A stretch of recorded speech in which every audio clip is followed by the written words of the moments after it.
Okay, Chaver, so let's jump back in. Be'ezus Hashem, this will be the final shiur on Chasen Kadosh, and the next week we move into the second to last stanza, just of Anabakayach, which probably will take us another few weeks, followed by the last stanza, and then we get to L'Chadaydi. And hopefully by that time Mashiach will for sure be here and he'll teach us all about L'Chadaydi, which I don't think I'm capable of, but together, B'siyata D'Shmaya, whatever our circumstances will be then, we'll get into L'Chadaydi after we finish with Anabakayach. So tonight will be the final shiur in Chasen Kadosh, and just a very quick review. We started last week with a longer review of previous shiurim. Now just mamish at Tamsis Hadvarim, just to jump back in, because what we're going to start with now is really a continuation of what we were doing at the very end of last week. If you remember, we have been speaking about the concept of Ra, why there is Ra, why there is that which seems to conceal, to cover over, to prevent the Ar of HaKadosh Baruch Hu from revealing itself completely for human beings who are able to be conscious of it, and Hashem is hidden. And there are things in this world that seem to be the opposite of contributing to the ultimate revelation of HaKadosh Baruch Hu that we're all davening for, longing for, dreaming about all the time as Yidden. And we learned last week that on the one hand, we could think about Ra as being something that needs to be subjugated. We call that, in the Lashon of the Baal Tanya, and the Zohar Kodesh, iskafia, right? To subjugate, to control, to cover over, to quash, and to decimate, to destroy, to do away with. And on the other hand, we said there's a much deeper way of looking at that, at the elements in this world that seem to be doing the opposite of Gilui Kvod Shemayim, which is called not iskafia, but ishapcha, from the word v'nahapachu, lahafoch, to turn it over. And in that sense, we don't want to do away with those things that seem to be blocking Kvod Shemayim, because they are actually part of the story, so they need to be there. The question is not about whether they in and of themselves should be or shouldn't be there. The question is, what should they be there for? Can we utilize them? Can we channel every kind of human functionality, everything there is in the world outside of ourselves and the world within? Can we turn it into a vessel, to a kli, that's going to serve the purpose of ta'ir eretz michveidecha, where the whole earth should be saturated with the ar, with the light of HaKadosh Baruch Hu, and that's the ultimate purpose of creation, like we learned in previous shiurim, all the way in the beginning of this series. I'm not even sure if any of the chaver here were with us. Some of us might have been early on. We learned there with another chaver that's gotten lost along the way. I don't know what happened with them, but there is an akuda which is already hinted to in the psukim about Adam and Chava, where it says Pru'uravu umilu'u es ha'aretz, fill the earth. On a simple level, what does it mean? Have lots of children, propagate the human species, which is the first mitzvah d'oraisa in the Torah, to be able to bring children into the world, which is obviously on a simple level, that's what it means. But based on a pasuk in Yeshayahu and in other Nevi'im, Habakkuk, that talk about the end of days, because that's the very beginning of days, right? In order to get the whole thing started. So at the outset, you want to lay out a vision, but the question is, what does the vision look like when it's completed? And the pasuk uses phenomenally similar lashon. It says, "Umala haaretz deya as Hashem kamayim li'amachasim." The world will ultimately be filled with a knowledge of God like water covers the ocean bed. Memela Rav Nassim Elukutel has hints to this, but be'etzem we can look back at the fundamental commandment that was given to man. Umilu es haaretz doesn't just mean have children fill the earth. It means that the purpose of the human race, epitomized in the Jewish nation, Aptim Kriyim Adam, that we're supposed to spread the light of this Tselem Elokim to all of humanity, is Umilu es haaretz, to be able to live life in such a way where all of the artziest, Ta'ir Eretz Michveidecha, is saturated with Das, Ladas es Hashem, that every person should be living consciously.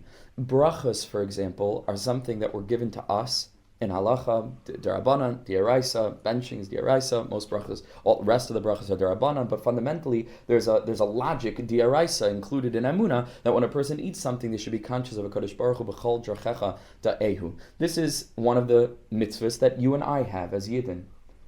But don't forget that our forebearer, our grandfather Avram Avinu, was teaching the whole world, all the non-Jews, how to make brachas essentially. Al tikr vayikra ella vayakri. Avram Avinu took these people and they wanted to thank him for the meal. What did he say? What are you thanking me for? Say thank you, Lemisha Amar V'Haya Olam, to HaKadosh Baruch Hu, who created the world, right? So all of humanity, irrespective of whether they happen to convert to the Jewish race, to the Jewish nation rather, or whether they happen to just be a part of the human race, ultimately they are also meant and intended, La'asad Lava, Yiki Beisi Beis Tefillah, Yikar L'chol Ha'amim, La'avda Shchem Echa, that everyone should come to serve Hashem, to eat food consciously and to sleep consciously and to bring children into the world consciously, to contribute to a unified vision of what this world could look like. Right? That's ultimately where we're headed. So, in that sense, the Ra is not meant to just be done away with because it's part of the story. It needs to be transformed. We have to go through this process of ishapcha. And the reason why we're learning about all this is because this fifth stanza, Chasin Kadosh B'Roiv Tuvcha Nahala Desecha, is related to the midah of Hayd, right? And what do we learn about the midah of Hayd being after Chesed, Gvura, Tiferes, and Netzach, and before Yesod Malchus, which is a separate category in and of itself? Really, it's the lowliest in a certain sense. It's the ultimate preeminent Mekabel. It is physicality without spirituality that needs to be infused by iris that come from above in order to be saturated with light. It's a place that's fraught with darkness and danger. It's a place that's related to the concept of the Isha, who without the of the Baal and without somebody coming along and contributing something within her incredible capacity to be able to foster life, so it remains void. It's the Lavana without the Chama. It doesn't have any light of its own, etc. And ultimately, this is the concept of Hayd. We spoke about, again, not going to go back into this whole thing, we spoke about Leah, Hapam Oides Hashem, David HaMelech, Yehuda, who's the fourth son, all of which we spoke about in previous year, and the regular V of the Merkava, outside of Avram, Yitzchak, and Yaakov, who represent Mashpiim. David HaMelech, Yehuda, is the Mekabel, and that's the Midah of Hayd. Hapam Oides Hashem, Hayd. And in that place, there's the possibility of there being Ra, which means that if there is godliness to be found in this place, it is chasin, because it has to be resilient. And in order to be resilient, where does the R need to be rooted? In Keser, in the highest place, right? So this is what we have learned in the previous shiur, in the previous shiurim. And now we jump back into the concept of ishapcha, of utilizing every aspect of the human condition for a purpose of bringing it into the general realm of Avodas Hashem, where Torah is not choking. Torah is remarkably broad. And Torah encompasses everything, not just learning 5 particular masechtas that the yeshivas happen to focus on. It's all of life. It is everything there is. So let's go back inside and let's see how he says this in the most, I think, one of the most beautiful paragraphs in the whole Sefer that I've learned, and one of the most foundational. Klalei shel davar. The general rule is as follows: HaTorah hi ami'iras hakol. Torah illuminates everything. And the Torah comes to guide us. So to guide and to educate all the forces in the world as to how they can be used to promote goodness and blessing. Lias kalim, that the whole world should be vessels legiloi ha'elikus al-yana, to reveal divinity and to help to train people to adopt the eyes of faith, so that no matter where they find themselves in life, they see Elokus, they experience godliness. And we learned last time that the reason that there are still evil forces in the world,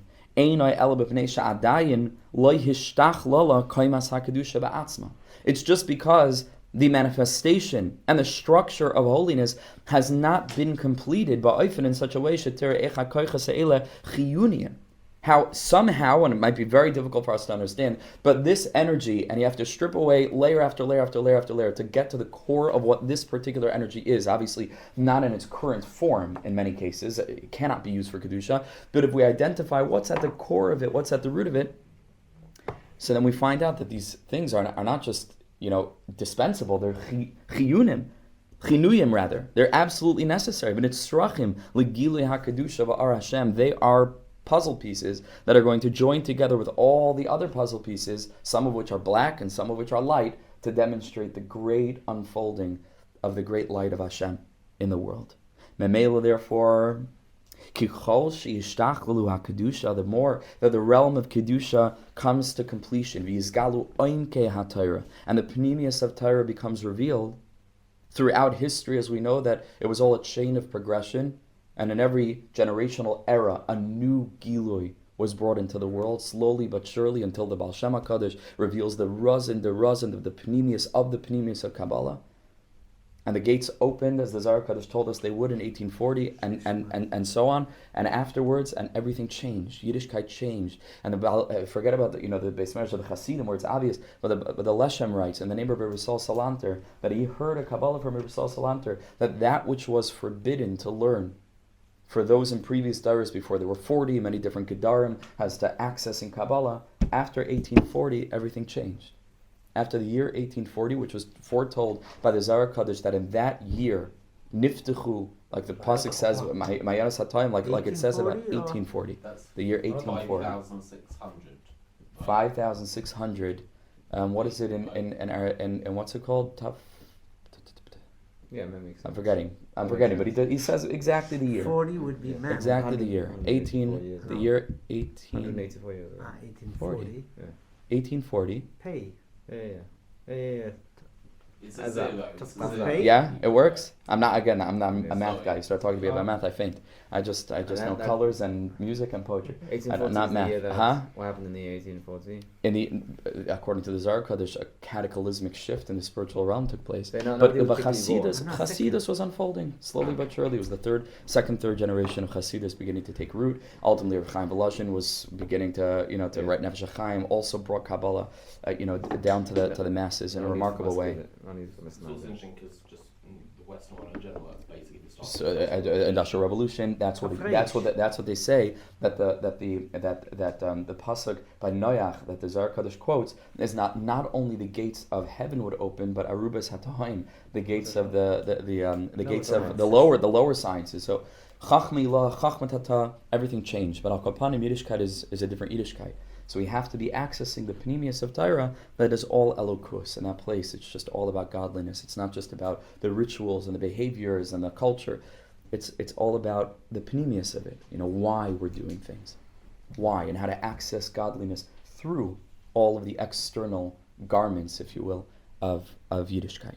So he says over here that as v'yizgalu oimkei Torah, the deeper elements of Torah were being revealed, as I yizbarer, further and further, it was clarified, and this goes very nicely with the Industrial Revolution, where we began to harness forces of physicality, hopefully for productivity, right? And ultimately, when that's flipped and science begins to recognize the obvious, right, that everything was created, they will always become further kalim to spread this light. As I yizbarer, it's clarified how all of the different details of creation, him kalim nitzrachim l'kodesh.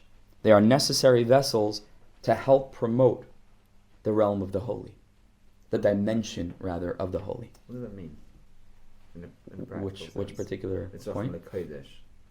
Then what will happen? What's the goal then? Because Kodesh means there's a certain goal towards. What does that mean? How do you say it? WhatsApp, internet, and everything. No. I understand that they'll now be used for the positive, but Kodesh is everyone will have one central point where they're all facing towards. Sure. Emunah. Kodesh is Emunah. We need the internet because all the people that are in the office, driving in the car, now through that they're able to listen to millions of hours of shiurim and everything thanks to this thing. That's right. That we're literally doing it right now as we speak, and using coffee, for example, which is also Jewish innovation.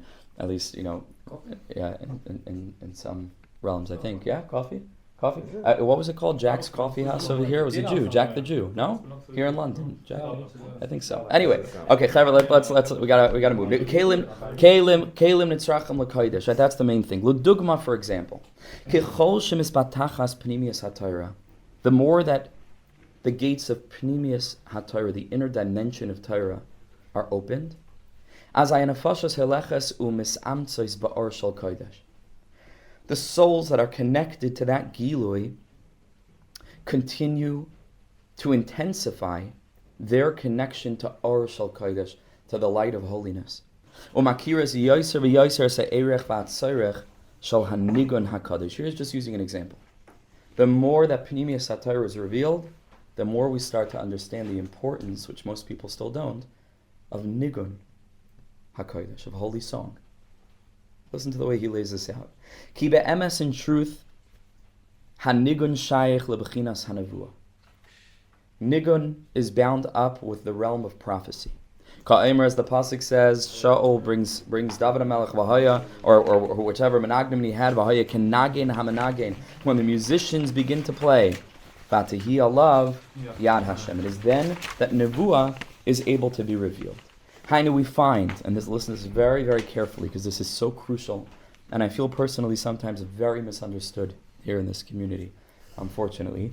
And some people really understand it, and many, many people don't understand it. And even in their misunderstanding it, it's still positive because music is good.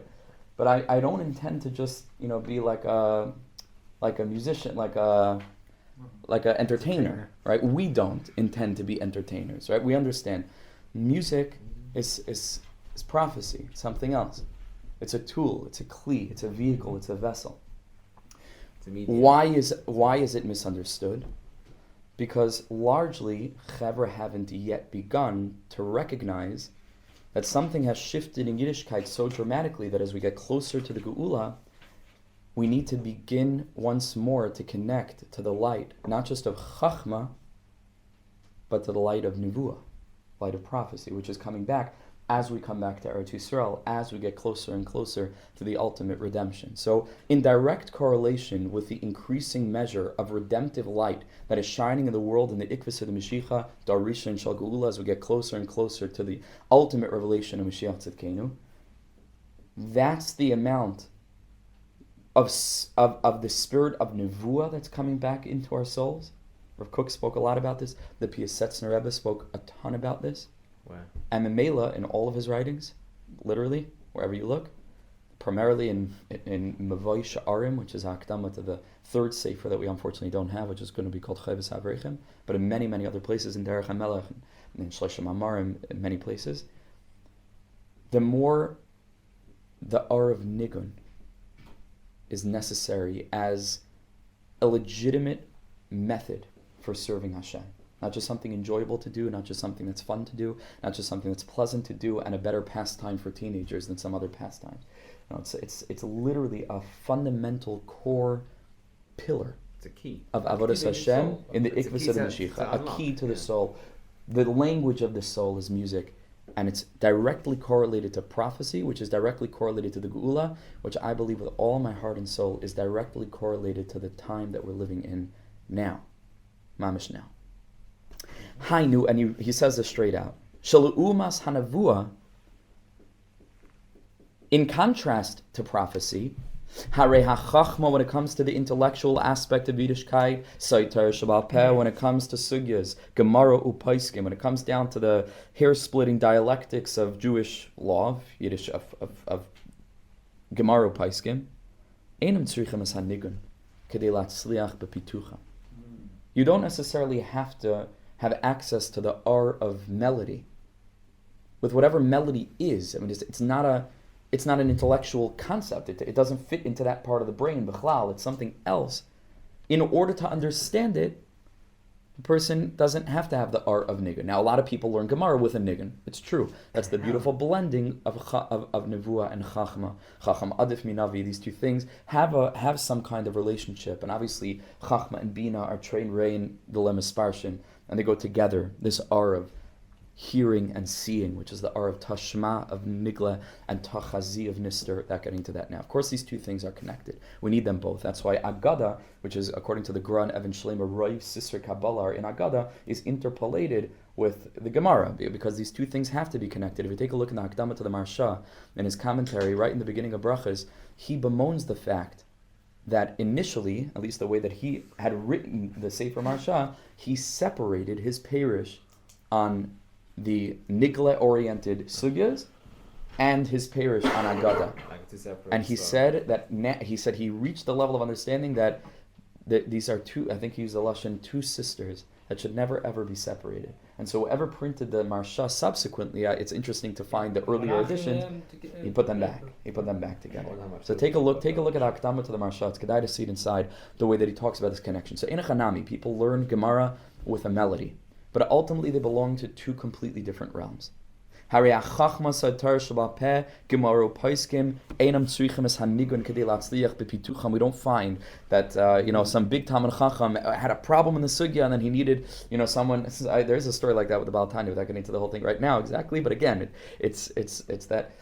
And v'haya kenagin hamnagin, boom, he understood this sugya and iser v'heter, that it's different. Umemela therefore einam ha'orim es hatzoyrech hanafshi b'nigun ubechol aimkav. So all the while that we're only connected to yiddishkeit on the chachma level, where the only valid way of connecting to Hashem is through Gemara and Paiskim, and that kind of limud haTorah, where that's the only thing that's respected, that's the only thing that's valued, that's the only thing that's validated. So Mamela, the R of the necessity for nigun to be incorporated into Avodas Hashem, it hasn't been revealed. Because again, the tzinar, that capacity of the Jewish soul to think and to process Niglas HaTorah is not in need for music, for melody. But dafkat tzinar hanefesh v'akshava haruchnis zakuk ma'oid l'nigun. But he says, don't forget it, the Jewish soul has a whole nother tzinar, has a whole nother place, channel, realm, capacity, necessity of being able to connect to Hashem, not just with dry legalistics and not just with on the like the dogma of it and the ritual of it. A Jew needs to feel. A Jew has emotions. A Jew has a heart. A Jew needs to experience dveikus with HaKadosh Baruch Hu. Experiential emunah, tzaddik be'emunasai, not just intellectually. Yichya, he has to feel it. He has to live it. That's right. Dafkat sinor hanefesh va'akshava haruchnis zakuk ma'oid l'nigun. Lachain, therefore you find, so we find shebetnuas Chassidus, that from the time of the Baal Shem Tov and on, she bechinas is snoitzet et koyach hanavua. People don't understand. They think the Baal Shem Tov was a few interesting, weird remazim on psukim that the pasuk never intended to say that, and they're reading the pasuk wrong, and some chassidish maislach that never happened, and that's what people think the R of the Baal Shem Tov is. Or maybe if they're even far removed, they think it's just a matter of dressing and a way of speaking and some minhagim and some strange modalities of community structures, and they don't understand. Forget all of that. I mean, literally, forget it all. Forget all of that for a minute. The Baal Shem Tov was an opening of a door that had been closed since the time of the Gullus. Deeper wisdom, deeper A understanding. whole new dimension in terms of the way that we can connect to Hashem, in a way that we must connect to Hashem. And, just get this out, it wasn't a whole new dimension. Like Rabbi Nachman ultimately told his Chassidim, he said, take my hand, and I'll walk you on a new path that's really the very, very old path that all of our fathers and forefathers before them always walked. It was something that had gotten forgotten over the long journey in Gullus, and now as we got closer to the final Geula, based on the Medrash Tehillim and in other places that talks about the ultimate coming of the Geula as the rising sun, which happens in the Lashon of the Medrash, Kim'ah, slow process. It started then, and it's, I believe, intensifying now. In a way where we look around in Chassidus, the real limud of Chassidus, even among Chassidim, who themselves largely lost it in many, many cases, right? A famous video, I don't know if you've seen it, the Lubavitcher Rebbe and the Belzer Rebbe. You ever see this clip? It's a long thing where the Lubavitcher Rebbe was saying, how could it be that in Belz they don't learn Chassidus? He was mamish, really agitated about it. So in Chabad and Breslov, they always learnt Chassidus, and that's a big thing. But generally speaking, now people are waking up to it. Now people are waking up to it. Across the board, people are waking up to it. And it doesn't have to dafka be Chassidus per se, but the whole Gili of Rav Moshe Shapira, even in the Litvish realm, people thinking more deeply, the rediscovery of the Maharal, Rav Hutner, Reb Dessler, all of this is part of a new Gilui, that there's more to yiddishkeit than just, so to speak. And it's hard to say just because it's hainu hach, right? There's the realization that all of halacha and all the sugyas are there as kalim for this much deeper spiritual experience, for this soul journey. And so from the time of the Baal Shem Tov, l'chein timsa shebetnuas hachassidus, shebechinas esnaitis koyach hanavua, that is opening the door again of prophecy, v'say pnimius haTorah, revealing the inner dimension of Torah. Dafka hi shichlala rabbi says olam hanigun. So all of a sudden, Chassidus really brought nigun back to yiddishkeit. Mm-hmm. It's hard to think of nigunim from before the Baal Shem Tov, right? Ramir Shapira has a couple. Maybe the old Yakis have a couple, and we think of nigunim, maybe nusach that goes back to the Beis Hamikdash. But from the time of the Chassidim, boom! I mean, nigun exploded. Kach soid hanigun shayach el hasaga haruchnis. Why? Because nigun is connected to the spiritual perception. So before the world had evolved to the point that now we were accessing what's called pnimius haTorah. Va'anefesh lo hispatcha ad kedei lahakir es chiyunius hanigun b'kedusha, and souls had not been opened up enough to be able to recognize how crucial nigun of holiness is. So what happened then? As I call Mishayel Kishrin Shal Nagina. Imagine a person sitting at the time of the Ramchal, and I don't know, at yeshivas, but a person just sitting in the local Beis Medrash, the local Malamed, and his soul is bursting with melody, and how talented he is, and how much he's drawn to Nigun. There's no place for that. There's no place for that. There's no concept of Chaver gathering together and singing Nigunim in a way of holiness. It's just sit and learn. I mean, what else is there? Daima haya, so that person would think, and it appeared to him, Daima haya lai, ki ein tzairech bekishrin shalai ba'avodas Hashem, that there's a part of his identity that falls outside the bounds of serving God, outside the realm of avodas Hashem. V'utzarech la'azniach es koicha, he needs to forsake that koyach v'kishroinai and that talent, v'lerakez atzmai, and to focus himself b'dalad amay shal halacha b'lvad. That's all there is. And there is no place in yiddishkeit for your capacity, for your talent. It's interesting that Mendelssohn, for example, composed a lot of the church hymns. Did he really? Mendelssohn is Louis Lewandowski. Which one? He was also reformed. Yeah, but I'm He saying created Tzaddik Mendelssohn was when in the 1800s, in the early 1800s, Yeah. I think. Yeah. It's like there was no place for him then. If it would have been after, Could be. who knows? Could be Ube MS. Ube Don't MS. justify them. No. On the contrary, we're saying. saying Yeah. it was something of Kedusha there. Yeah, It must have sure. been. Ube MS begalos huznach hanigun, because throughout exile, nigun had been forsaken. Imaznachas pnimius haTorah, together with the forsaking of pnimius haTorah. These two things went hand in hand, because there was no need for nigun if there's no nevuah. And there's no nevuah if we're not connecting to the pnimius haTorah, which is called kulai, the spirit of prophecy. Nevuah was taken away. We don't mean literal prophecy right now. There's no prophecy, but imloi neviim heim, says the Gemara in Psachim, b'nei neviim heim, which the Piasetzner Rebbe takes to mean not that we're the children of prophets, but he takes to mean b'nei neviim heim in the same sense that we call someone a ben Torah. We don't mean he's the son of the Torah, He's even more. but he's a. What do we mean? He has a shaykhis with the Torah. Oh, wow. Says the Piasetzner Rebbe, that's what it means, imloi neviim heim, b'nei neviim heim. Not children of prophets, Wow. but vessels of prophecy. B'nei neviim heim. And Rav Kook says, this is a little bit strong, bear with me, and you're welcome to take or leave anything that I say, but I could just share what fills my heart. Rav Kook says that in the end of time, it's not that the leadership is so much weaker than it was earlier. It's that la'asad lavai az eshbechas ruchi al kol basar kulam yedu asidim ketanim agadolim. There's another pasuk relating to prophecy, specifically nivu b'nechem u'b'neisechem. Everyone will have nevuah. It will be the democratization of the spiritual experience. Says Rav Kook, Hashem is busy evening it out. So it's not just like, Nebuch, it's such a shvach hadar that the leadership is so weak. It's that the people are getting so much stronger. And it's so true. You look around. The nation is getting strong. I have to be very careful how much I say on the topic, but v'dai l'maven, v'yoser. V'dai l'maven, yeah. You can see that a lot of like structural synagogues used to have a lot of members.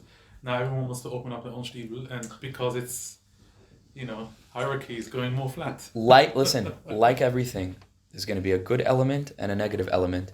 Yeah. The nation is strong. People are taking back leadership in a way that we haven't seen. Even the spirit of our generation, again, I want to be Nekatzer, not Marich on this Nakuda, because it's still unfolding and something that's a process. But even the spirit of our generation, b'chlal, every single person with a little bit of a smartphone is all of a sudden a mashpia. Every like me, right? And like many of us, every person has a WhatsApp status. All of a sudden has something to say. On the one hand, a lot of it is shtus. Hopefully, not most of the things that I'm saying. But on the other hand, all of a sudden, the voice of the nation is getting louder. And there's something very interesting about that. Sure. And more to say about that. But Al Kapanim, this is the energy of Nevuah. B'nei Nevi'im. How did it survive for so long without this? Oh. Hundreds and hundreds of years. It's a Pella. It's a Pella. It's a naze. Sure, it's a naze. Listen to if you have some time, I posted a couple hours ago a shiur that I gave. It's usually to a private chabura of women, actually, for a separate thing that I give a shiur every week. But this one, I asked them permission to post it. Sulam Shal Yaakov. Take a listen to that, and there we go through the whole thing. Bekusta de Chiyusa Be'er Sheva. I will share it over there, but he basically says over there, again, I don't want to get so sidetracked. I want to finish this. But that's the side of Be'er Sheva having been called Luz L'Rishayna. I'm giving you the whole thing now, as the pasuk says. Huh? What's that? I'm sorry, Bet El. Bet El. Yes. Having been called Luz, because based on the way that the Berditcher says it, Beis Kel, as the pasuk says, is a reference to the ultimate tikkun of the world. And Yaakov Avinu, in his dream, the Berditcher says, was mamash a nightmare. He doesn't use those exact lashon, but he says really it was a nightmare. Vayelin Sham, it was dark, and he fell asleep because he saw the gullus and the one stone of Am Yisrael split into 12 pieces of Chuli v'Chehena. And he says in that space, it was a peloton, like how are Am Yisrael going to make it? Yeah. And the answer is because it was called Luz L'Rishayna. Luz is the bone, according to the Arizal, that's called the Kusta de Chiyusa, that even though the whole body disintegrates, it's still there. That's so throughout Gullus, was there. Tchias HaMesim comes from there. The Pintel Yid, the Evan Shasia, Ayin Sham. It's a pella of a piece, and that's what we speak about over there. Al Kapanim. Let's jump back in. See, he says, therefore, these two things are connected. Ube'emes begalos huznach hanigun im aznachas pnimi satira. Mimnei chateinu shesulka hanevua again v'chol ha'anafim hashayachim la. Nevuah was taken away together with all elements that are related to this experience of prophecy. K'may olam hanefesh, like the whole world of the spirit and of the soul, v'hasaga haruchnis, and being able to develop your consciousness to higher levels instead of just cramming information for information's sake. And the nigun went as well. Now it's alive again. Listen to this poetic paragraph. Now in this generation, and there are very few people that recognize this, and we're among them. We have the enormous privilege to be among them. And mamish, most of our leadership doesn't recognize this yet. But we're mamish, it's a different dar. It's not time to do the same thing that previous daris did, and to just toe the line and just preserve the tradition. We're living in a new dar. We're living in a new generation. We absolutely have to recognize what the R of our dar is. Dar v'darshav doesn't just mean each dar and those that darshan to them, but darshav means each generation and those who are ready to interpret that generation. Dar v'darshav. Zed dar darshav. We have to know how to interpret our dar. So it's a whole different age. Shavim anuel mayan hanavua. We're returning now to the spirit of prophecy, v'asaga haruchnis, and spiritual perception. As I hoilichu miskale. So now it's become revealed. Sheyesh l'nigun mashmas gedola b'avodas Hashem. Are you kidding? Music has a central role in serving Hashem. And that's why, again, a lot of people say, well, it's bittul Torah. Again, bittul Torah. Now, again, if there's only Torah that's part of yiddishkeit, and now you're finding something to do that's a replacement when you should otherwise be learning, then that's bittul Torah. But now it's been nizgala that in order to have a healthy avodas Hashem, much like the food pyramid or Maslow's hierarchy of needs, there are many things that a person needs in order to live a healthy life. So it's not a bechin of bittul Torah. It's something else. It's a different category that's just as necessary for a person to experience. It's like tefillah, for example. Torah l'chud, tefillah l'chud. It's like all the mitzvahs maisius that we have. Ayin or Shimshon Pinkus, which I quote a lot in his Hakdama to Shara Mitzvila, when he speaks about Rav Chaim Vital said that before the coming of Mashiach, tefillah is the primary mitzvah of the generation. He says, how does that work? The Talmud Torah can get kulam, as we know, Learning Torah is the most important thing. So how could Rav Chaim Vital say that tefillah is the most important thing? Says Rav Shimshon Pincus, and I mentioned this many times in the past, kedai to see it inside if you can. He says if a person is in shul on Rosh Hashanah, and they're blowing, they're getting ready to blow the shofar. It's the Mitzvah Sedirais of the day. And there are chaver in the back who are learning Daf Yomi. And you're trying to explain to them, well, it's time for Tkiyah Shofar now. And they say, well, Talmud Torah Keneged Kulam. So that's not, what does that mean? Talmud Torah is the backbone of yiddishkeit. There's no question about that. Why? Because doing is the backbone of yiddishkeit. Gadol Halimut Shemevili Demaisa. Aside from that. But learning is the most important thing. But now it's time for blowing shofar. Can't be tone deaf. Right? Yeah. Right, I guess, in a sense. So tefillah, nigun, it's all part of a healthy package and a broad package. So now, memelu, we recognize that yesh nigun mashma'as gedoyla b'avodas Hashem ukechol sheyishtachlu ha'kelim ha'keshroinu shel ha'muzik ha'nigun. And the more that we develop these kelim, and I'll remind you that the only person who spoke any divrei kedusha and any divrei emunah and any divrei elokus at the largest gathering of American Jewry in history was not any big rabbi. And if you think this is just sadi, I'm talking about last week in Washington. You were there? I was not there. He's not by himself either. Yishai First Ribo. one there, it was... Yishai Ribo. I thought you were going to refer to Yishai himself. Ribo. What's the R of that? Him too. What's the R of that? The R of that is that something's happening. Something's changing. Spashtus. Emunah is coming down through different channels. Different thing. I don't know how many Rabbanim could say that they were Mekadeshim Shemayim and had the opportunity to do what this musician did, Daika.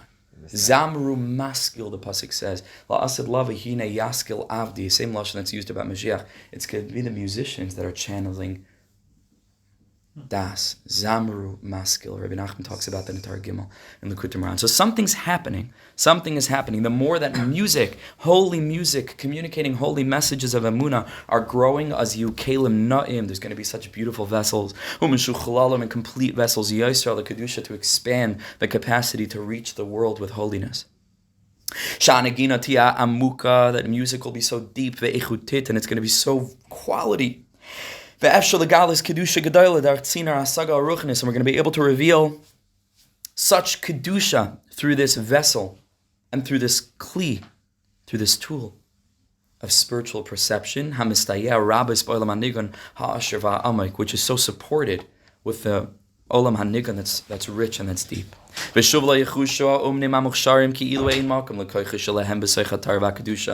in our generation, Be'ezus Hashem, at least with those communities that are b'chalal with the picture, no longer does any bacher feel that there's no place for his talent in Kedusha. On the contrary, they realize they have a huge opportunity to be able to channel their gift in a holy way, via kumu, via mardu chalila, to cause anybody to need to chas v'shalom stand up and to rebel against a system that doesn't seem to have space for what their neshama is yearning to participate and to contribute to this great, great story of the Jewish nation, lehepech. They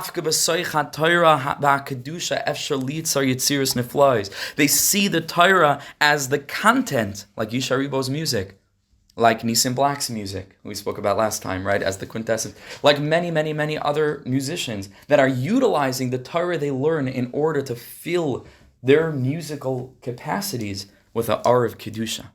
Because at the end of the day, again, everything else aside from the Torah, that's what it means with Talmud Torah Keneged Kulam. The Torah is the neshama of everything. Everything else is the kli. So we need the Torah, but then we need to use the kelim that all of us have uniquely to be able to bring this neshama of Torah out into the world. It's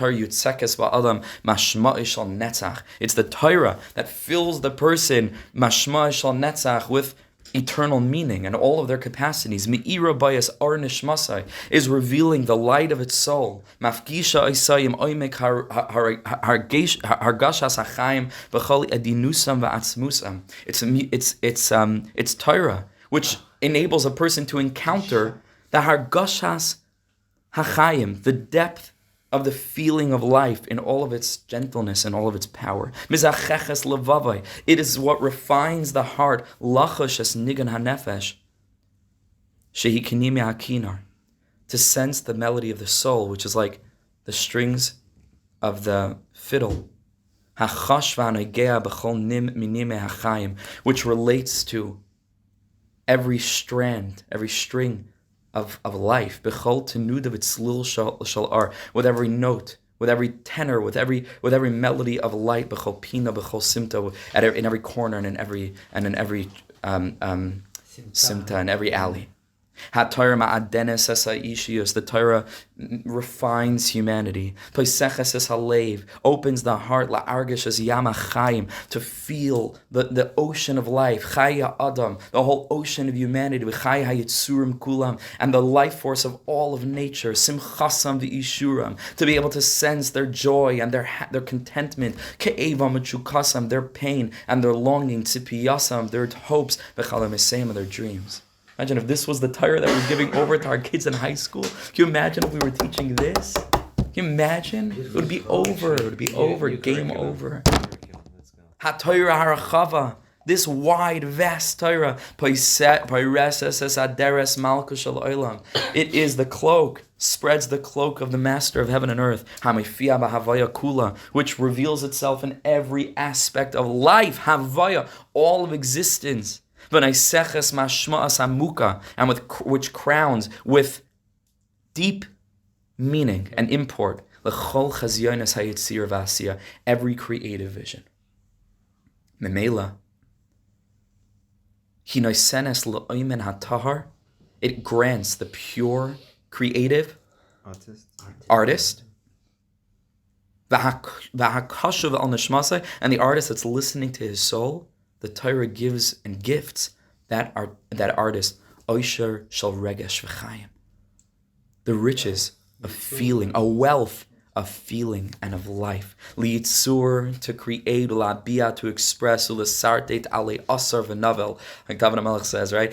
Literally, this was David HaMelech, and to express and to etch out, to write,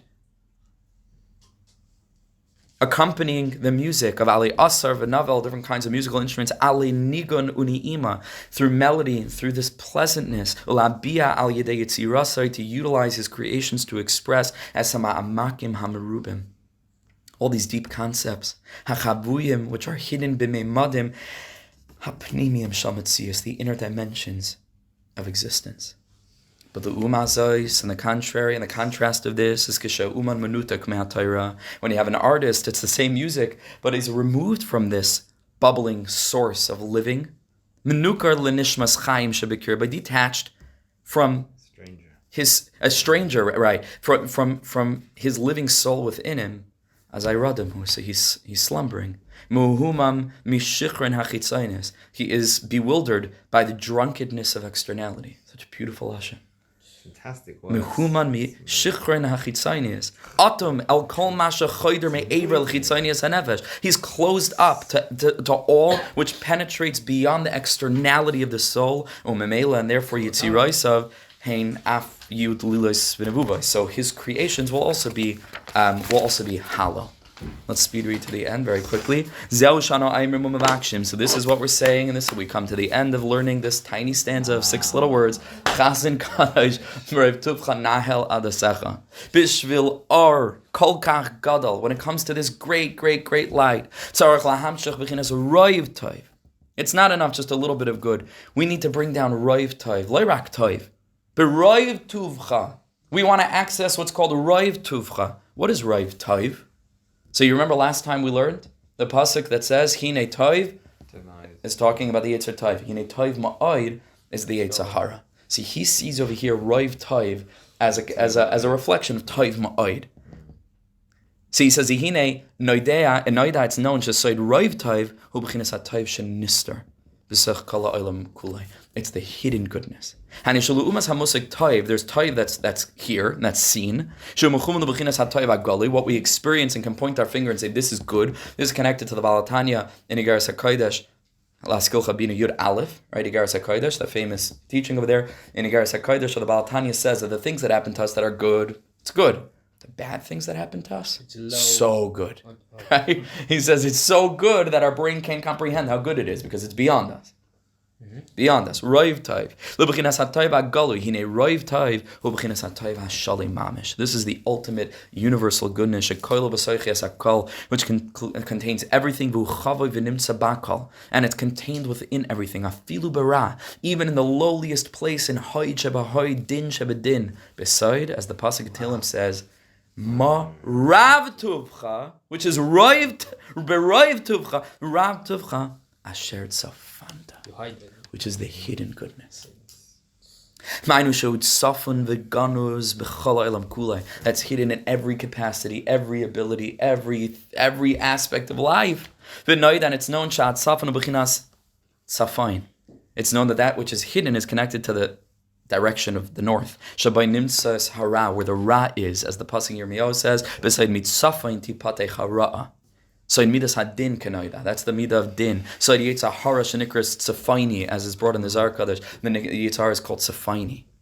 Ube'emes b'soichai ain't it tzafain, but at its core, it's not just tzafain, el tzafon. The yitzhar is just, he's not northernly, he's just hidden. The peninsula is not on top; it's inside. It's inside. Hainu sheyesh bekir by toiv ganus. There's toiv in there. V'hu bechinas rav tuvcha. That's the bechin of Rav Tuvcha. Soid ma Rav Tuvcha asher tzafanta l're'echa. Soid midas hadin v'hayira hanira kasha b'chitzayni yusa. Very, very difficult and concealed on the outside. Upnim yusa tayv gomer, but on the inside is absolute goodness. I'm not going to read the rest inside, but ultimately he says Nahal Adasecha means really we're asking you, HaKadosh Baruch Hu, to guide everything. What does it mean, Nahel, to lead? It means that things are supposed to go in a certain direction, and there are many, like a sheep. Not nahel,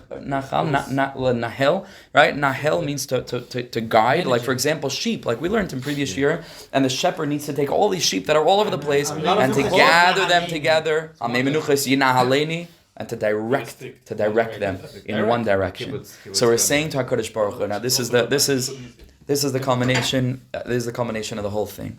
Chasin Kadosh. If in the realm of Hoid Shebahoid, which is the stanza of Chasin, the fifth stanza, the Midah of Hoid, in the realm of the Mekablim, in the realm of Gashmi, in the realm of the Levana, in the realm of this physical world with so many challenges and darkness, if we are to access Elokus here, it's got to be Elokus that is Chasin in order for it to have reached us so that we can recognize it. Wow, it's Chasin, it manifests within the physical realm, must be Chasin Kadosh. Kadosh means transcendent. It must be reflective of the highest type of Kedusha that's so powerfully bright that it's able to reach down to the lowest darkness in the pit. Chasin Kadosh. Then we say, good. So we live in a world with a lot of Ra. Why is there Ra? Let's just get rid of it. Subjugate it. Iskafia. And we say, no, it's Hapcha. Because B'roiv Tuvcha. The Toiv that we could see is Toiv, but the Toiv that we cannot see, the Bechina of Hine Toiv Ma'oid is the Malach HaMavis, is the Satan, is the Yetzirah. We say, Roiv Tuvcha.